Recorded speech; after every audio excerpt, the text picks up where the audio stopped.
En marge des sessions plénières de la TICAD 8, le Premier ministre, à ses côtés, plusieurs membres du gouvernement portent de nombreux dossiers de développement, au nombre desquels se portant sur les infrastructures. La Côte d'Ivoire travaille énormément avec le Japon en matière d'infrastructures. Vous voyez le pont, l'échangeur qui a été fait au niveau de Solibra, qui s'appelle l'échangeur de l'amitié ivoiro-japonaise.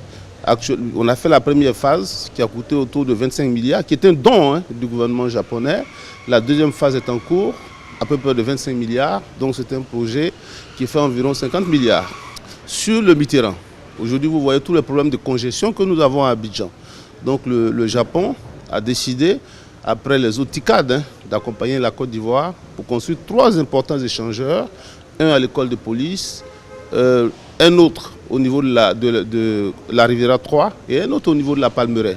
Les travaux vont commencer en 2023. Le pays compte aller plus loin en renforçant cette coopération dynamique. Nous avons eu cette chance d'être le pays qui a été choisi par le ministre des Affaires étrangères du Japon, qui représente le Premier ministre japonais qui n'a pas pu venir.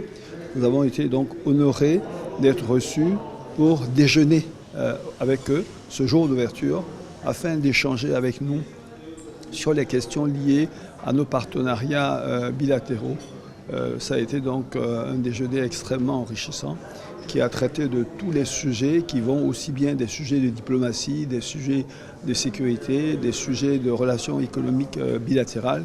Et nous sommes très heureux en tout cas de ces échanges-là et qui, nous l'espérons, donneront des résultats extrêmement fructueux. Autre rendez-vous important, celui avec le Premier ministre tunisien. Moi je regrette véritablement, et c'est ce que j'ai dit à Monsieur le Premier ministre, d'avoir raté 2 rendez-vous à Abidjan cette année. Nous attendons la prochaine réunion de la commission mixte tuniso-ivoirienne qui ne s'est pas réunie depuis 2016. Et là, nous avons beaucoup d'attentes, beaucoup de projets qui vont du sanitaire au textile. Vous voyez, on a des sujets passionnants, tout azimut, en passant par l'enseignement supérieur, par les entreprises, l'industrie pharmaceutique. C'était un rendez-vous, une réunion extrêmement passionnante et je suis sûre que nous allons faire de très belles choses les prochaines semaines. Voilà. L'occasion pour Patrick Hachi de saluer au nom du chef de l'État l'excellence des relations entre les 2 pays.